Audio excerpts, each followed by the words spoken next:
Yo,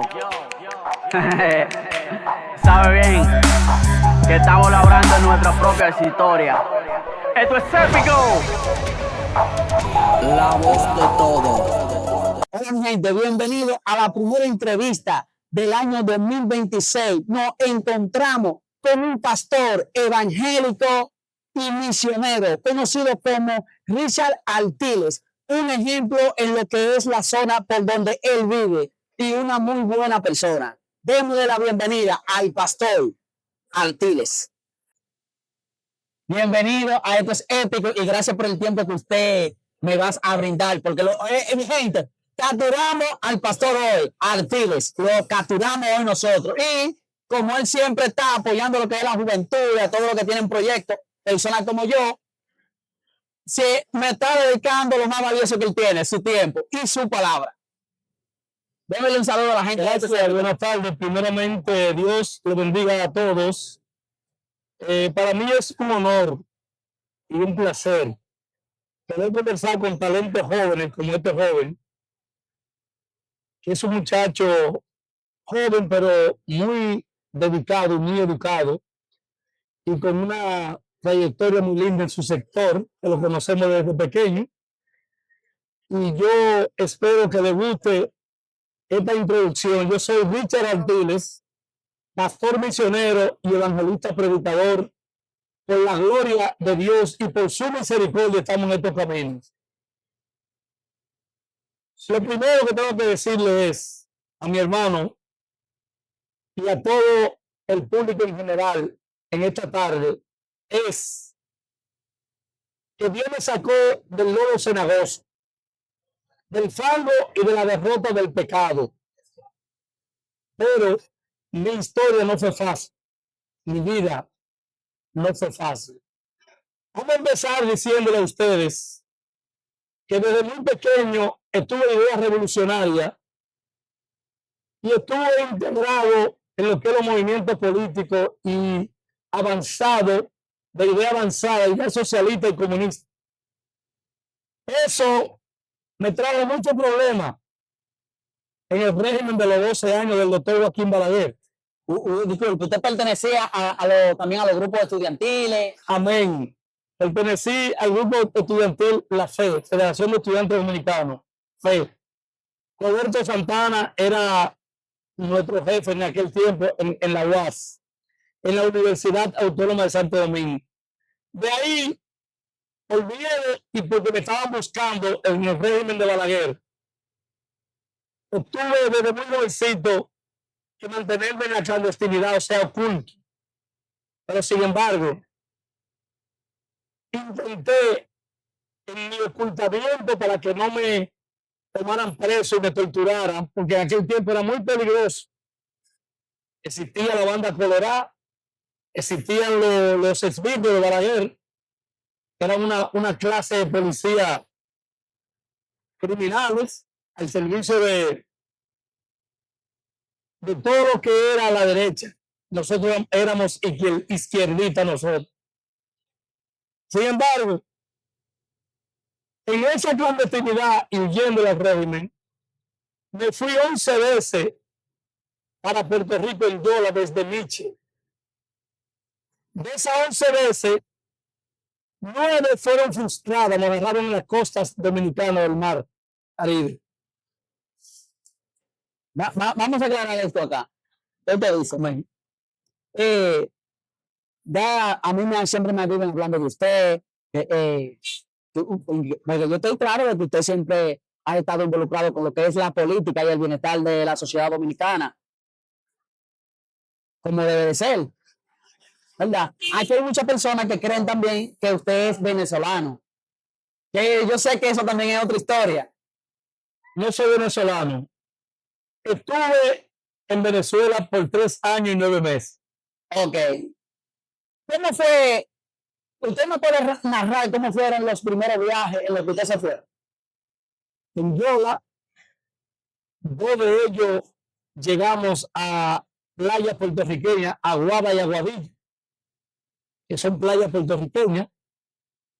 Y en esos viajes, en 2 ocasiones, me dio mucha pena y mucha conmoción que íbamos 61 personas en una yola bastante grande, en 2 motores íbamos, tenía 2 motores y había un tripulante, hasta un capitán.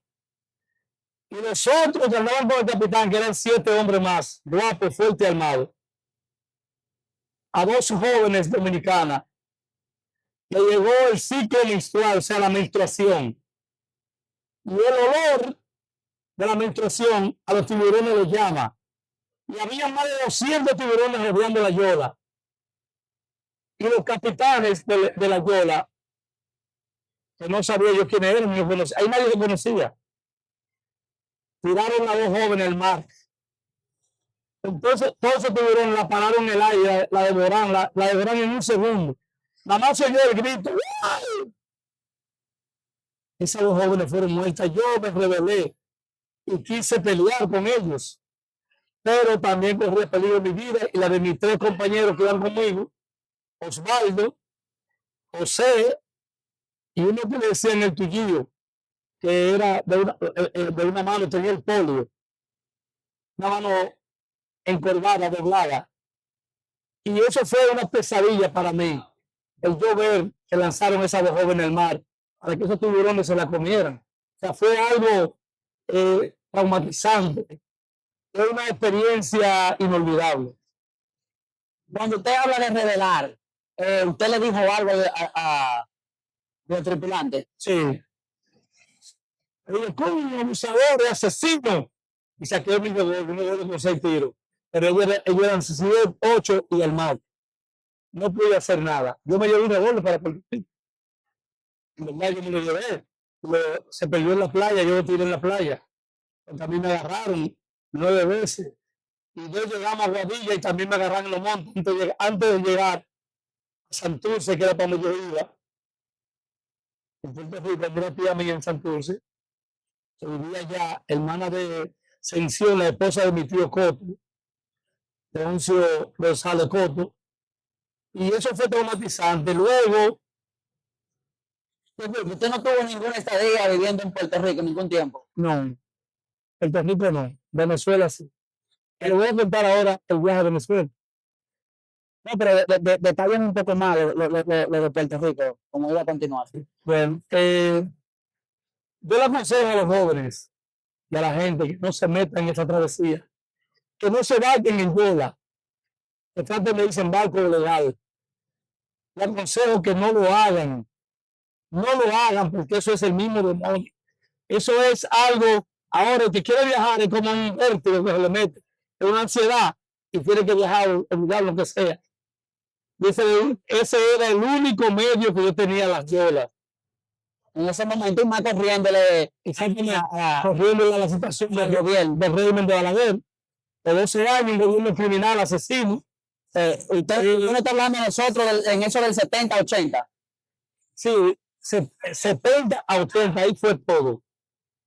77 yo viajé para Colombia en el 77. Antes de don Antonio Guzmán coger el poder, pues yo era un cuadro de la izquierda y también pertenecía al PRD. Fui de los viejos robles del PRD, pero muy joven, desde muy joven. Y realmente no esperé el triunfo del PRD, porque ya no podía estar en el país. Si me quedaba un mes más, me mataba el régimen de Balaguer. Me mandaban buscando. Usted en aquel entonces, usted conoció a Orlando Martínez, a Sasso. Sí, a Nacho Sasso nunca lo conocí. Oí hablar de él, pero sí conocí a Orlando Martínez, conocí a Mina Abel Hasbón, conocí a Sócrates del MPD, conocí a Platón, conocí a Maximiliano Gómez, el Moreno, que fue del MPD, Movimiento Popular Dominicano, del cual yo también pertenecí, y pertenecí el 14 de junio también. Pero, continuando con el viaje a Venezuela, yo me meto en Viasa, en un vuelo hasta Colombia. En APA y después en Viasa, pero fue en Viasa realmente. Y llego a Colombia, donde le dicen Barranquilla. En Barranquilla no pude pasar a Venezuela en autobús. Era muy difícil. Porque en ese tiempo había un éxodo de extranjeros hacia Venezuela, porque Venezuela era de los mejores países del mundo para vivir y para trabajar. La perla de América. La perla de América era Venezuela. Ahí es que está el oro negro, la reserva más grande de petróleo del mundo. Se dice que lo que consume el mundo diario, Venezuela tiene para 200 años petróleo. Eso es lo que se dice, y lo dijo Hugo Chávez, que era el presidente de allá, antes. Lo dice Maduro, lo dice Trump, lo dice el mundo entero. Venezuela tiene más petróleo que Arabia Saudita. Arabia Saudita es el segundo país del mundo. Sin embargo, cuando llego a Colombia, pasé muchísimo trabajo, 7 días. Los 7 días nos fuimos con le llaman un guía colombiano que nos metió por la trocha. La trocha es los montes de Venezuela, las Amazonas. Las Amazonas, la trocha está entre Venezuela, Colombia y Brasil. Hay un río que le dice del Amazonas, recuerdo como ahora, en el camino, el guía nos guió a ese río para pasar por un palo bien grande que tenía como 25 o 30 metros el palo. Cruzaba de río a río. Y yo recuerdo que íbamos caminando todos y se cayó una persona, un ecuatoriano, no dominicano, no, del Ecuador, se cayó uno para abajo, para el río del Amazonas. Y en menos de un minuto, un pececito que le dicen la piraña, Sí, la piraña. que son pequeñas así, con la boca grande, mucho bien. Se comieron ese cadáver, ese muchacho, en menos de un minuto. Ahí fue que todos nos asustamos y empezamos a caminar el paso firme y despacio. El guía dijo, vengan despacio, no se tambaleen, no hagan así, caminen recto y pongan la mano así para adelante, para que puedan caminar bien y no se tuerzan. Porque otra caída, otra víctima de esos animalitos, las pirañas le llaman. Cuando cruzamos el río, nos metimos 7 días más por los montes. 7 días más.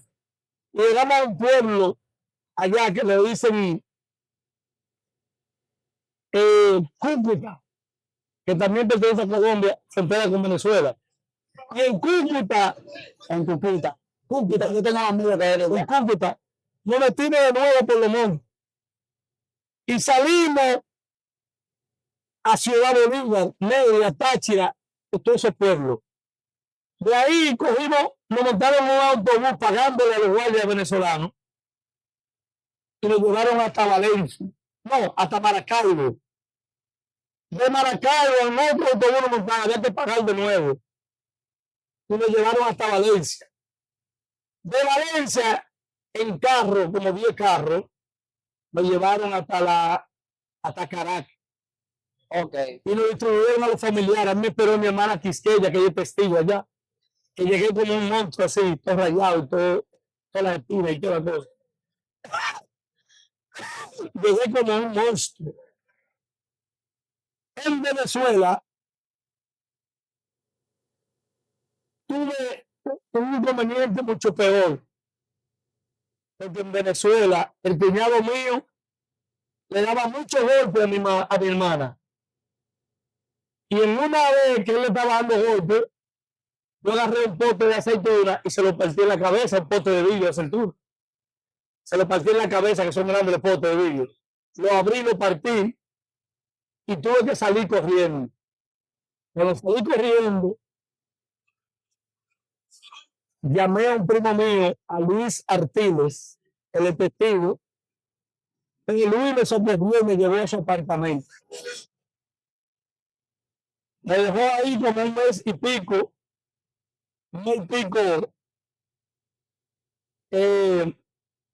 bendito sea Dios, un mes y pico, comiendo sentado ahí, al mes y pico, él me llevó a trabajar ilegal. Yo estaba ilegal. Me llevó a trabajar ilegal a una fábrica de ropa.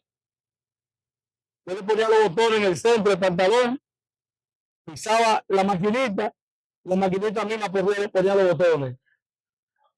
Ahí ganaba cuando el dinero valía que 4 bolívares era $1, 4 bolívares era $1. Ahí ganaba 175 pesos semanal, 175 bolívares semanal. Entonces tenía que ayudar a pagar ya al primo mío el apartamento. O sea que el apartamento, comida y algo que yo mandaba para acá a veces, se me iba el dinero. Duré 3 años y medio en esa osadía. A los 3 años, 6 meses antes de venir para acá, de Venezuela para acá, me metí en un lío grandísimo. Me fui con unos dominicanos y colombianos a atracar a un asalto, un atraco. Ese fue el primer delito que usted cometió fuera del país. Amén. Y casi en mi vida. Porque aquí yo no cometí delito, aquí yo lo que era comunista, defensor del pueblo. Revolucionario. El revolucionario y el comunista es una gente que lucha por el bienestar de su país. Al menos así éramos nosotros antes. No había droga, la gente no bebía casi nada. Incluso era un país como más sano, no sé. Había como plenitud de sanidad. Y ahí en Venezuela hice eso de desacato, me puse a atracar con esa banda. Hicimos 2 atracos. En el último lo agarraron. Pero usted ya estaba en un estatus legal allá. No. Usted nunca estuvo legal allá. Sí. Después que yo hice el primer atraco, hay un dinero allá de extranjería y me dieron, yo tuve transeúnte. Un transeúnte de una persona que me dura 1 año, cada año tiene que renovar el permiso, es como un permiso de transeúnte para trabajar, porque lo pagué. Después de ese primer atraco que me dieron unos cuantos bolívares, hice ese atraco. Después hicimos otro atraco, ahí cayeron presos, yo no caí preso. Yo salí corriendo. A mí me cayeron atrás, yo andaba en un Bochidar, un vehículo pesado, grande, de 6 cilindros. Y me cayeron atrás la Policía Metropolitana, la PTJ, Policía Técnica Judicial, la DICIP, que es la Dirección de Inteligencia del Estado. Y me cayeron atrás todas esas unidades y yo volé un puente ya en Caracas, en el 95, yo volé un puente. Cuando llegué a Buenos Aires, abandoné el carro ahí mismo y compré un pasaje, un pasaje en autobús. Compré mi ticket en autobús hasta Maracaibo. Y de Maracaibo compré otro ticket y llegué, porque de aquí para allá, de Venezuela para Colombia, no pedían papeles. Era de Colombia para Venezuela. De Colombia no era nada, era Venezuela la perla del Caribe. Era el país que tenía empleo, tenía mejor vida. Para no cansarte con esta historia, porque vendrá una segunda parte. Sí, mi gente, vamos a tener que darle una segunda parte a esto. Para concluir esta primera parte, tengo que decir que cuando regresé al país, ya ¿En qué año más o menos? regresé Ajá. en el 81. Tuve 3 años y 9 meses, 4 años allá afuera. Yo me fui en el 77 y regresé en el 81. Pero tengo para decirte que en la segunda parte yo voy a contar ya mi historia aquí en el país después de regreso de Venezuela. Bendiciones. Ya ustedes saben, mi gente. Mi gente, hemos llegado al final de la primera parte de esta entrevista con el pastor evangélico y misionero Richard Artiles. Nosotros le vamos a dar más contenido con él porque verdaderamente esto es un pequeño resumen y la primera entrevista del canal del año 2026. Ya ustedes saben, soy Nico Clinton y como siempre le digo, hasta la próxima. Bye, bye.